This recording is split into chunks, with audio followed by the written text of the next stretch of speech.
जय श्री राम, जय जिनेंद्र। दोस्तों, आज जो प्लेनेट स्टार्ट कर रहे हैं, वीनस प्लेनेट के बारे में, शुक्र के बारे में स्टडी कर रहे हैं हम लोग।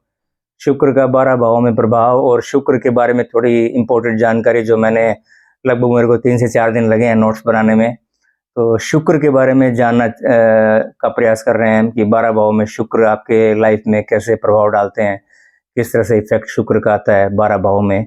और इसको स्टार्ट करने से पहले थोड़ा शुक्र के बारे में इंट्रोडक्शन हम पढ़ लेते हैं कि शुक्र वैसे किस चीज़ का कारक है। शुक्र आपके संतान का, और शुक्र बीज है, मतलब वैसे संतान का कारक जैसे जुपिटर को कहा गया है संतति का कारक, लेकिन शुक्र है जो बीज है। मतलब कि शास्त्रों में ये कहा गया है कि अगर आपकी कुंडली में शुक्र का अगर वीक पोजीशन अगर होती है तो कहीं न कहीं आपका जो संतान उत्पत्ति का जो कारण मानते हैं शुक्र को, मेल या फीमेल के चार्ट में अगर शुक्र वीक है तो दैट मीन्स है कि वहाँ पे फिर संतान उत्पत्ति में कुछ प्रॉब्लम आ सकती है अगर वीनस अगर आपका वीक है तो ये एक वीनस का एक तो बीज मानते हैं वीनस को।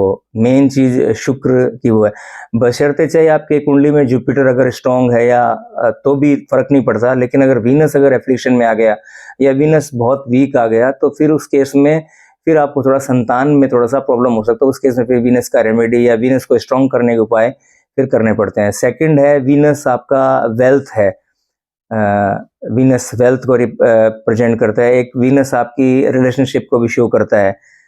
तो ये बेसिकली 3 इंपॉर्टेंट कारक हैं जो शुक्र दिखाता है आपके चार्ट के अंदर। तो मेन तो वेल्थ हो गया और एक आपका जो बीज जो मैंने बोला, तो ये शुक्र की है।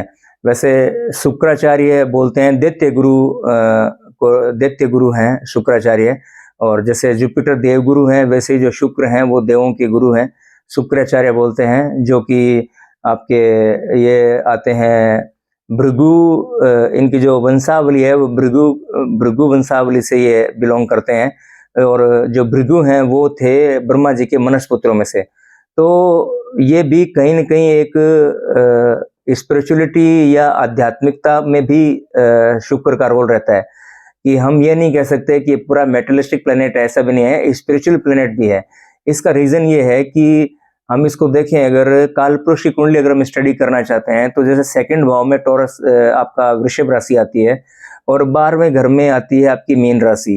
तो शुक्र जो उच्च का होता है एक्सोल्टेशन, वो मीन राशि में एक्सोल्टेशन होता है, उच्च का होता है, जबकि 12th हाउस हमारा एक्सपेंसेस का है, हमारे लॉसेस का है, लेकिन वहां जाके शुक्र उच्च का होता है। मतलब कि अगर 12वें घर में अगर किसी का वीनस है तो उसको रिजल्ट फिर आपके लॉसेस के ये वो नहीं मिलेंगे। उसको शास्त्रों में 12वें घर के वीनस को बहुत अच्छा माना गया है कि वहां बाके जाके वीनस अपने उच्च अवस्था में आता है, एक्सोल्टेशन में आता है, तो वहां पे रिजल्ट है वो अच्छे देता है। इनकेस अगर कोई किसी की दृष्टि ना हो मेलेफिक प्लेनेट की, या किसी की युक्ति में ना हो, राहु या केतु उसके साथ में ना हो, तो उस केस में अगर सिंगल खाली अकेला वीनस है तो एक्सोल्टेशन में आता है और वीनस वहां पे अच्छे प्रभाव देता है 12वें घर में। तो इसका मतलब ये हो गया कि वीनस भी आपका, हम इसको ऐसे जोड़ते हैं कि सेकंड हाउस आपका एक्यूमुलेशन है, आपकी जो आप एक्यूमुलेट करते हो, और 12th हाउस आपका स्पिरिचुअलिटी है, आपका मेडिटेशन है। और तो अगर वहां पे जाके अगर उच्च का होता है तो जो आप एक्यूमुलेट करते हो, तो कहने का मतलब है कि धन जो आप एक्यूमुलेट करते हो उसको खर्च भी आप आध्यात्मिकता में करो, या खर्च भी करो तो खर्च का जो अल्टीमेट गोल है वो भी एक आध्यात्मिकता में कन्वर्ट ट्रांसफॉर्म होने का ही है। तो इसीलिए फिर मीन राशि में, जुपिटर की राशि में शुक्र को उच्च की राशि शुक्र को मिली हुई है। तो ये इस तरह से जोड़ा गया है कि भाई जो शुक्र है वो एक स्पिरिचुअलिटी का भी प्लेनेट है। इसको खाली मेटलिस्टिक प्लेनेट नहीं मान के हम स्पिरिचुअल प्लेनेट में भी जोड़ सकते हैं, क्योंकि ये जुपिटर की राशि में, मीन राशि में उच्च का होता है, और कन्या राशि इसकी जो है डेबिलिटेशन है, मतलब कि नीच का होता है कन्या राशि में 6 नंबर में। और इसकी 2 राशियां होती है, टॉरस और आपकी लिब्रा, मतलब कि वृषभ और तुला 2 राशियां हैं। उच्च का मैंने बता दिया, आपका मीन राशि में उच्च का होता है, मतलब पाइसेस में, और आपका कन्या राशि में आपका वर्गो साइन में होता है डेबिलिटेड, मतलब नीच का होता है। तो ये तो हो गई इसकी एक बेसिक इंट्रोडक्शन। अब हम देखते हैं कि जैसे 12 भाव में शुक्र का प्रभाव में किस तरह से देखने को मिलता है कि लाइक जैसे फर्स्ट हाउस है, फर्स्ट हाउस से हम कंसिडर करना स्टार्ट करते हैं। फर्स्ट हाउस आपका आपकी पर्सनैलिटी है, आपका कैरेक्टर है, आपका लुक है, आप कैसे आप अपने आप को प्रेजेंट करते हो लोगों के सामने, तो ये आपका फर्स्ट हाउस से हम देखते हैं। फर्स्ट हाउस आपकी पर्सनैलिटी है, तो वीनस जैसा प्लैनेट अगर फर्स्ट हाउस में होता है तो ये व्यक्ति काफ़ी एक तो ब्यूटीफुल होता है और चार्मिंग पर्सनैलिटी होती है इस बंदे की, जिसका फर्स्ट हाउस में वीनस होता है। और सेकंड है इसका, ये इनका जो इसका बोर्न होता है, ये काफ़ी वेल्थी फैमिली से बोर्न होता है, नॉर्मली ऐसा देखा गया है। और काफ़ी रोमांटिक होते हैं, आर्टिस्टिक क्वालिटी होती है फर्स्ट हाउस में वीनस वाले की। और इनके जो फीचर्स होते हैं वो भी कुछ फेमिनाइन फीचर्स होते हैं, मतलब कि जो इनकी हाथों की त्वचा है या चेहरे का जो लुक है वो थोड़ा सा फेमिनाइन आ जाता है वीनस फर्स्ट हाउस में। और इनको जो आ, आ, ये मतलब जो आपके फैशन में या फिल्म मेकिंग में या डिजाइनिंग में भी फर्स्ट हाउस के वीनस को देखा गया। जिनका फर्स्ट हाउस में वीनस होता है वो वहाँ पे रोल प्ले करते हैं फर्स्ट हाउस में जिनका वीनस होता है। और पर्सनैलिटी इनकी काफ़ी चार्मिंग या डैशिंग जिनको कहते हैं, वो वैसी पर्सनैलिटी वीनस फर्स्ट हाउस वाला को होती है। सेकंड हाउस है आपके स्पीच का और एक्यूमुलेशन ऑफ मनी, वेल्थ, और आपके ईएनटी और आपकी आईज, और एक खाने पीने का भी हम सेकंड हाउस से कंसिडर करते हैं। तो यहाँ पे भी वीनस देखा है कि वेल्थ का प्लैनेट अगर आपका सेकंड हाउस में आता है तो यहाँ पे बहुत अच्छा माना गया है वेल्थ का, क्योंकि वेल्थ का प्लैनेट है, वेल्थ के घर में आ गया। दैट मीन्स है कि वेल्थ आपकी नेचुरल, आपका जो वेल्थ है वो आपको फैमिली से आपको गेन होएगा, क्योंकि फैमिली हम सेकंड हाउस से देखते हैं तो फैमिली से वेल्थ आपको जनरेट होती है। प्लस वेल्थ के पॉइंट ऑफ व्यू से सेकंड हाउस के वीनस का भी एक अच्छा माना गया है वेल्थ के हिसाब से भी। प्लस इसकी वाणी भी, जो स्पीच होती है वो काफ़ी मीठी भी स्पीच होती है। ये लोग आपके म्यूज़िक में या इनका डांस में और इसमें ये अच्छा परफॉर्म कर सकते हैं सेकंड हाउस के वीनस वाले। ये सेकंड हाउस का होता है। खाने के काफ़ी अच्छे शौकीन होते हैं, मीठा खाना पसंद होता है सेकंड हाउस के वीनस वाले को। और अब हम आते हैं थर्ड हाउस में। थर्ड हाउस आपका है, आपका करेज है, आपका विल पावर है, आपके डेली थॉट्स हैं, और पराक्रम भाव भी थर्ड हाउस को बोलते हैं।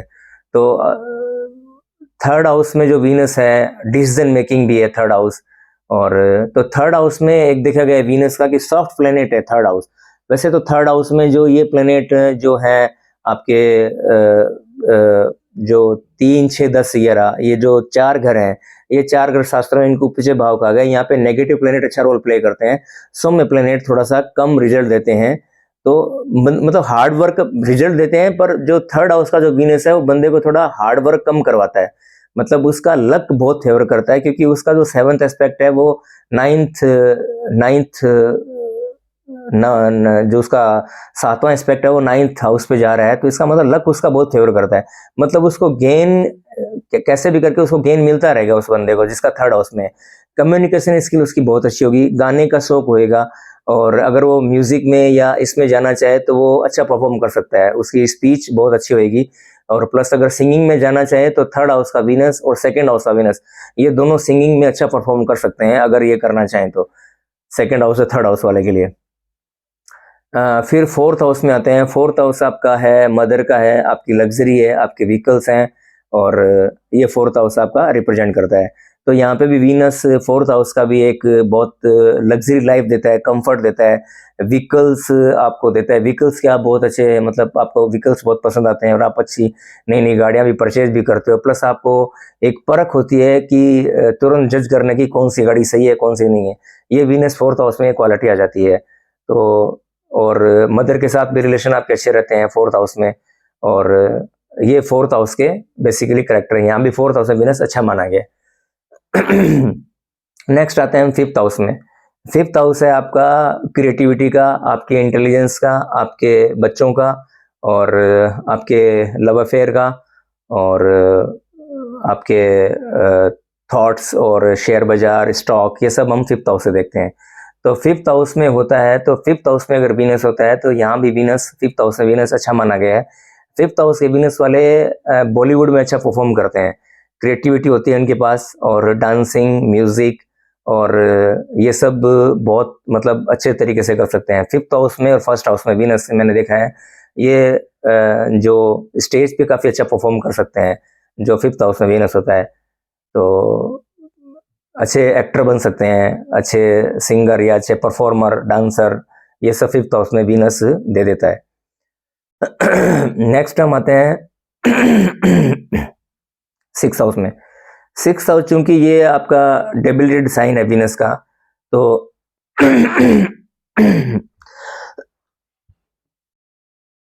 अब 6th हाउस है, 6th हाउस आपका है फिजिकल एंड मेंटल हेल्थ का, आपके डेली रूटीन का, आपके डेप्थ का, आपके एनिमीज का, आपके चैलेंजेस एंड ऑब्स्टेकल, और कम्पिटिटिव स्पिरिट है आपकी, या कंपटीशन है, जॉब है, पेट्स हैं, आपके मैटर्न रिलेटिव है। ये आपका छठा घर दिखाता है। तो छठे घर में वीनस का पोजीशन थोड़ा सा वीक माना गया है। एक तो आपको जो अपने एनिमीज से उनको आपको उनसे सॉफ्टली डील करना है, जिनके 6th हाउस में वीनस है, क्योंकि यहाँ पे डेबिलिटेड हो जाता है, वीनस नीच का हो जाता है छठे भाव में, कालपुरुष की कुंडली में छठे भाव में। तो एक ऐसा हाउस ये छठे घर वाला ऐसा है, और यहाँ पे थोड़ा सा आपको केयरफुल रहना है। जिनका छठे में जिनका वीनस है उनको थोड़ा केयरफुल रहना है, एनिमीज से उनको सॉफ्टली ट्रीट करना है। और डायबिटिक का प्रॉब्लम छठे घर का वीनस दे सकता है, और उसको थोड़ा अवॉइड करना है, कि उससे आपको बच के अलर्ट रहना है। और फिर थोड़ा सा अगर आप जॉब करते हो, तो जॉब में अगर आप वीनस की क्वालिटी, या ऐसा समझो कि आप जैसे कोई बाहर की कंपनी से जुड़ के अगर करते हो, तो थोड़ा सा आपको बेनिफिट मिल जाता है 6th हाउस में वीनस का। तो यहाँ पे थोड़े से चैलेंजेस वीनस के 6th हाउस में आपको मिल सकते हैं। ये तो कंजक्शन का था मेरा, जो राहु का कंजक्शन अगर वीनस का राहु के कंजक्शन में आता है, तो अगर आप बाहर के इंपोर्ट एक्सपोर्ट में, या आप बाहर के एमएनसी कंपनी से जुड़ के अगर आप काम करते हो, तो वहाँ फिर थोड़ा सा बैलेंस हो जाता है, रिजल्ट आपको बेटर मिलते हैं। अदरवाइज थोड़ा 6th हाउस में थोड़ा सा नेगेटिव है वीनस का, वहाँ पे थोड़ा सा केयरफुल रहने की जरूरत है 6th हाउस में वीनस जिनका है। 7th हाउस आपका मैरिज का है, आपके पार्टनर का है, आपके स्पाउस का है, आपकी पार्टनरशिप का है। तो यहाँ पे ऐसा देखा गया है 7th हाउस में वीनस का, कि एक तो ये लोग होते हैं, ये अपनी पसंद से, अपने जो स्पाउस का सिलेक्शन है ये अपनी पसंद से करते हैं। प्लस इनका स्पाउस भी काफ़ी कोऑपरेटिव नेचर का होता है, जो काफ़ी अट्रैक्टिव होता है स्पाउस भी, और ये अपनी पसंद से। और लव मैरिज भी 7th हाउस में, वीनस अगर 7th हाउस में है तो लव मैरिज भी पॉसिबल है, एक पॉसिबिलिटी बनती है 7th हाउस में वीनस की। ये बताया गया शास्त्रों में 7th हाउस वीनस के बारे में। क्योंकि 7th हाउस मैरिज का है, तो हम मैरिज के भाव से कंसिडर करते हैं इसको, मैरिज के प्रेडिक्शन मान के चलते हैं, वीनस 7th हाउस में ये कर सकता है। नेक्स्ट फिर हम 8th हाउस में आते हैं। 8th हाउस आपका है, आपके इनहेरिटेंस हैं, आपके सडन गेन और सडन लॉसेस का भी है। तो यहाँ पे वीनस आपको वेल्थ बहुत अच्छी देता है, सडन गेन भी दे देता है। और एक प्रॉब्लम यहाँ हो सकती है कि जो वाइफ है वो थोड़ी मतलब क्या कहते हैं उसको, हॉट हार्टेड होती है, मतलब कि थोड़ा सा, मतलब स्टबर्न जिसको कह सकते हैं, उस तरह से आपकी वाइफ 8th हाउस में हो सकती है, 8th हाउस के जिनकी वीनस है। और बाकी 8th हाउस के वीनस ठीक है अगर एफ्लिक्शन में ना हो, तो अगर एफ्लिक्शन में आ गया तो फिर लॉसेस का भी कारण बन सकता है। अगर एफ्लिक्शन में आ जाए तो कुछ लॉसेस भी हो सकते हैं, जैसे सपोज अगर राहु के साथ आ जाए या केतु के साथ आ जाए, तो फिर लॉसेस का भी कारण बन सकता है, क्योंकि 8th हाउस में ऐसा भी बताया गया है। Then we come to the 9th house. 9th house भी जनरल वे में काफ़ी फॉर्चुनेट है कि 9th हाउस में वीनस है, क्योंकि 9th हाउस जुपिटर कारक है 9th हाउस का। तो जुपिटर और वीनस का जब रोल होता है, तो मतलब कि ये 9th हाउस आपके फादर का भी है, आपके गुरु का भी है, और आपकी कुछ ट्रेवलिंग भी दिखाता है। तो इसमें रिलीजियस एक्टिविटी में बंदा इन्वॉल्व होता है, और यहाँ वेल्थ भी जनरेट होता है। अगर आप जुपिटर से अटैच रह के अगर काम करते हो, तो वेल्थ जनरेट करने में 9th हाउस में वीनस आपका बहुत बड़ा अहम रोल प्ले करता है। 9th हाउस में वीनस, तो 9th हाउस में वीनस भी overall very good position 9th house के वीनस की भी। और एक मैंने देखा है कि ये जो इनका स्पाउस होता है वो भी मतलब रेस्पेक्टेड स्पाउस होता है 9th हाउस में जिनका वीनस होता है। और 10th हाउस को हम कंसिडर करते हैं। 10th हाउस का वीनस भी धन देता है, बहुत अच्छे देता है। और 10th हाउस का वीनस की एक्टिविटी से जुड़ के अगर आप कोई काम करते हो, लाइक परफ्यूम है या आपके फैशन डिजाइनिंग है, इस तरह के जो वीनस के जो हैं, जितने भी वीनस के कैरेक्टरिस्टिक्स हैं, आपके आर्किटेक्चर है, फैशन डिजाइनिंग है, या आपके म्यूजिक से रिलेटेड कोई काम है, या आप डांसिंग से रिलेटेड कोई काम है, या इस तरह के जो वर्क है, तो इनसे अगर आप इनसे मिला जुला काम का करते हो, या जैसे कुछ खाने का भी दिखाता है, रेस्टोरेंट टाइप के भी काम अगर आप करते हो, तो वीनस यहाँ पे बहुत फ्रूटफुल रिजल्ट देता है 10th हाउस में जो वीनस होता है। एक मैंने बताया था 4th हाउस का वीनस होता है, वहाँ पे वो 4th हाउस में भी वीनस है, जो डायरेक्शनल स्ट्रेंथ मिलती है 4th हाउस के वीनस को। ये मैं मिस कर गया था एक पॉइंट आपको। तो 4th हाउस का जो वीनस होता है उसको डायरेक्शनल स्ट्रेंथ मिलती है, तो वीनस बहुत स्ट्रॉन्ग माना जाता है 4th हाउस में।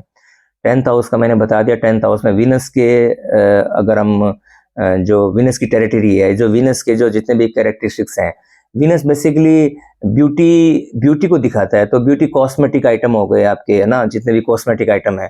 अब ये बहुत बड़ी रेंज है, गाड़ियों व्हीकल्स हैं, गाड़ियों का काम है, और आपके ये फैशन डिजाइनिंग है। तो ये जितने भी ब्यूटी रिलेटेड जो भी आप समझ सकते हो, सौंदर्य से रिलेटेड जितने भी काम है, वो काम अगर आप करते हो तो आपको बहुत अच्छा गेन मिलता है 10th हाउस में, अगर जिनका वीनस होता है तो। 11th हाउस का है कि ये भी काफी फॉर्चुनेट होते हैं अपने डिजायर को फुलफिलिंग करने में, क्योंकि जो 7th एस्पेक्ट है वो 5th हाउस पे जा रहा है, ठीक है। और 5th हाउस केंद्र त्रिकोण है, 159 त्रिकोण है। तो त्रिकोण हमेशा शुभ होते हैं, शुभ माने गए हैं। तो यहाँ पे भी आप काफी फॉर्चुनेट होते हो अगर दशा वीनस की आती है, अगर आपका 11th हाउस में, तो आपको अच्छे गेन मिलते हैं, अच्छे प्रॉफिट मिलते हैं, और आपके जो एम्बिशन है, गोल्स हैं, वो आप आराम से अचीव कर लेते हो। 11th हाउस में वीनस होता है। 12th हाउस का हमने डिस्कशन कर लिया था। 12th हाउस में वीनस आपका एक्सोल्टेशन में आ जाता है, उच्च राशि में आता है। तो यहाँ पे वीनस बहुत अच्छा धन देता है। और 12th हाउस आपका बेड प्लेजर भी है, आपको स्पाउस से भी मतलब आपके रिलेशन है जो काफ़ी अच्छे रहते हैं 12th हाउस में। और इसमें लिखा है आपके स्पाउस से आपको ग्रेट सपोर्ट मिलता है अगर 12th हाउस में हो तो। ये एक बुक मैं रेफरेंस आपको दे देता हूँ। ये बुक सीपी अरोड़ा साहब की एस्ट्रोलॉजी है। इस बुक से मैंने कुछ नोट्स बनाए हैं, और कुछ नोट्स मैंने बनाए हैं।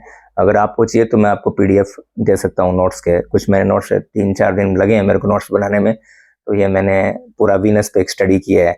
फिर मैं थोड़ा सा हम कुछ कंजक्शन के बारे में बात कर लेते हैं कि जैसे सपोज 10th हाउस में अगर किसी का मान लो वीनस और मंगल का युक्ति है, अगर साथ में बैठे हैं, कोई जरूरी तो नहीं है कि कोई अकेला प्लेनेट मिले, अगर मंगल साथ में बैठा है तो ऐसे इनको क्या करना चाहिए। मंगल आपका भूमि का कारक है और वीनस आपका बीज है। तो ये मतलब अगर आप एग्रीकल्चर में अगर इन्वेस्टमेंट करते हो, एग्रीकल्चर में, तो आपको बहुत अच्छे गेन मिलते हैं वीनस और मंगल की युक्ति अगर हो तो। और अगर वीनस और राहु की है तो दैट मीन्स है कि जब दो प्लेनेट किसी घर में एक साथ बैठे हों तो अपने रिजल्ट एक साथ वो ट्रांसफॉर्म कर देते हैं। भाई वीनस ने राहु को रिजल्ट राहु को दे दिया, राहु ने वीनस को दे दिया। तो अब हम इस केस में अगर हम वीनस को यूज करेंगे तो राहु जाग जाए, राहु एक्टिव हो जाएगा। तो फिर राहु के टेरिटरी कुछ अलग है। लेकिन इस केस में हम क्या करेंगे, अगर जिनका 10th हाउस में वीनस राहु पड़ता है, अगर ये आदमी जो है एक्सपोर्ट इंपोर्ट का काम करते हैं या बाहर की कंपनी से जुड़ के अगर काम करते हैं, तो इनका फिर इनको काफी गेन मिलते हैं कि उस केस में फिर वीनस एक्टिव होता है। तो और अगर वीनस और केतु की अगर मान लो युक्ति है तो हम केतु के दायरे में, केतु दिखाता है एस्ट्रोलॉजी दिखाता है, मेडिकल साइंस दिखाता है। तो अगर इनसे जुड़ के अगर हम काम करते हैं तो फिर हमें अच्छे गेन मिलते हैं। तो सेम यही कॉम्बिनेशन चलता है आपका। अगर सेम यही ट्रेड्स अगर आपके 6th हाउस में बनते हैं, वही वीनस मंगल का है, वीनस राहु का या वीनस केतु का, तो आप इसी टेरिटरी में रह के अगर आप काम करते हैं, अगर वीनस राहु 6th हाउस में आपका बन रहा है कॉम्बिनेशन, तो वही है कि आप एमएनसी कंपनी में या इंपोर्ट एक्सपोर्ट की कंपनी में या बाहर की कंपनी से या बाहर से किसी भी तरह से आप कनेक्ट करते हैं अपने आप को, तो वीनस आपको बेटर रिजल्ट देता है। तो ये था मेन मेरा जो आपका 12th हाउस में, प्लस थोड़े बहुत कंजक्शन मैंने जो स्टडी किए थे उस हिसाब से मैंने आपको बताया है। तो ओवरऑल वीनस 12th हाउस में ओवरऑल एक अच्छा प्लेनेट है। और wealth of point of view से each and every house having very good result, exceptional on the sixth house. Sixth house, maybe there are some challenges in the sixth house, but overall all the 12th house, Venus is a very beautiful planet and having very good result. If you are using the characteristics of the Venus, then you will get lot of gains from through the Venus planet. और Venus का जो remedy है वो like जैसे हम ये कह सकते हैं कि शुक्र, अगर ये कोई फीमेल डेटी जो भी हैं, जितने भी फीमेल डेटी हैं, अगर हम उनकी पूजा अर्चना करते हैं लक्ष्मी जी की या अपने फीमेल डेटी जो भी हैं, अगर हम उनकी पूजा अर्चना करते हैं तो हमें काफ़ी अच्छा रिजल्ट देखने को मिलता है। एक होता है महामृत्युंजय मंत्र, क्योंकि चूंकि शुक्राचार्य इनके पास जो है मृत संजीवनी विद्या शुक्राचार्य के पास ही थी, तो यह भी कहा गया है कि जैसे महामृत्युंजय मंत्र जो हम करते हैं वो बेसिकली हम महामृत्युंजय मंत्र तो करते हैं कि किसी व्यक्ति जो किसी संकट में है या किसी पे कोई कष्ट आ रहा है, मृत्यु का संकट आ रहा है, तब उस समय उसका हम उच्चारण करते हैं महामृत्युंजय मंत्र का। लेकिन ये दरिद्रता के लिए भी यूज कर सकते हैं महामृत्युंजय मंत्र का। अगर इसका भी आप यूट्यूब पे अगर आप घर में आप चलाते हो महामृत्युंजय मंत्र यूट्यूब पे, तो भी आपकी जो वेल्थ रिलेटेड प्रॉब्लम है वो काफी सॉल्व होती है महामृत्युंजय मंत्र से, तो इसका भी यूज किया जा सकता है। ये सिंपली एक बहुत अच्छी रेमेडी है कि इसका खाली ऐसा ही नहीं है कि उसी टाइम उसको यूज करना है, क्योंकि उत्तर कालामृत में ये भी कहा गया है शास्त्रों में कि महामृत्युंजय मंत्र का भी उच्चारण अगर आप वेल्थ पॉइंट ऑफ व्यू से कहीं आप इनसिक्योर फील कर रहे हो या आपको थोड़ी कमी लग रही है, तो आप इसको यूज कर सकते हो, तो उसको वेल्थ गेन करने में भी आपको अच्छे रिजल्ट मिलते हैं। तो ये था मेरा 12 भाव में मतलब वीनस को लेके, और जो 9 प्लेनेट मैंने कवर किए हैं अभी तक, 9 प्लेनेट की सीरीज मैंने आज कंप्लीट कर ली है। तो आप अब एक मैं आपसे रिक्वेस्ट है, आप कमेंट्स जरूर कीजिए कैसा लगा वीडियो, और एक लाइक जरूर कीजिए, क्योंकि यूट्यूब एल्गोरिदम पे चलता है, तो बेस्ट से बेस्ट यही होता है कि अगर आप लाइक करते हैं या कमेंट्स देते हैं तो जो स्कोप है वो थोड़ा व्यूवर्स जो जिनको इंटरेस्टेड है या जो देखना चाहते हैं या जिनको कुछ इस तरह की है, तो उनके पास ये वीडियो पहुंच जाए, देख लें। मेरा इंटेंशन खाली इतना ही है, कोई ऐसा नहीं है कि कोई मेरा कोई ऐसा कोई जरिया है अर्निंग का, ऐसा कोई मेरा कोई टारगेट नहीं है। मैं सिंपली मेहनत कर रहा हूँ और मैं सब चीज़ें नोट्स बना के आपको दिखा रहा हूँ। तो अर्निंग में आपको पता है, सबको पता है कि 1000 सब्सक्राइबर चाहिए प्लस 4000 अगर आपका चैनल चलना चाहिए, तो इसमें बहुत वक्त लगता है, 4-5 साल का। कुछ आदमी सोच सकते हैं कि ये सब चीज़ें ऐसे ही किया जा रहा है, जबकि ऐसा कुछ है नहीं, इसमें बहुत टाइम लगता है। ये बहुत टाइम काफ़ी हार्ड वर्क इसमें करना पड़ता है, आपको पता है।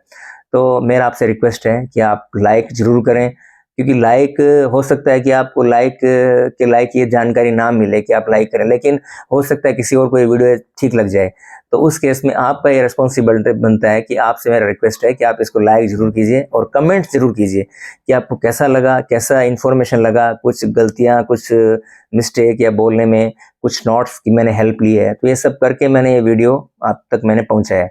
और मैंने ट्राई किया है कि मैंने जितना ज़्यादा मैं कोशिश कर सकूँ उतना अच्छे से अच्छा, लेकिन हो सकता है कुछ मिसिंग हो सकती है, तो मैं नेक्स्ट टाइम पे अगर आप कमेंट्स देंगे तो I will take care and I will improve that, and मैं आपके सामने और बेस्ट से बेस्ट आपको दूंगा, ताकि जानकारी आपको अच्छे से अच्छे मिले। और पर्टिकुलर हाउस से रिलेटेड आपको कुछ है तो भी आप कमेंट्स बॉक्स में लिख के पूछ सकते हैं, तो मैं उसकी भी ट्राई करूंगा कि मैं आपको उसको भी मैं बता सकूँ उसके बारे में।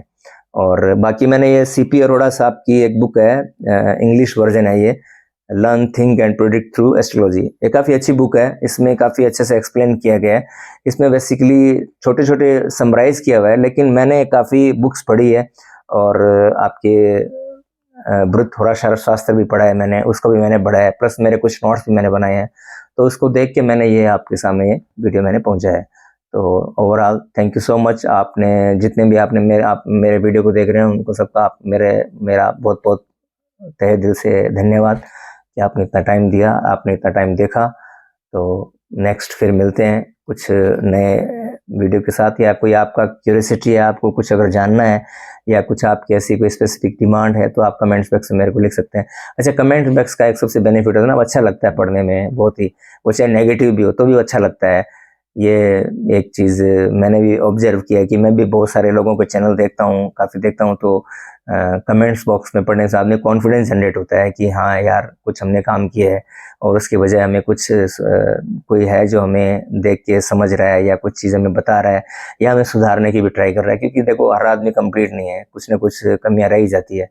तो ओवरऑल मैंने मेरी तरफ से पूरा ट्राई किया, लेकिन फिर भी अगर रहती है कोई नेगेटिव कमेंट भी आता है तो I don't mind it and I will read it and I will try to improve my self day by day. तो thank you so much, thank you so much.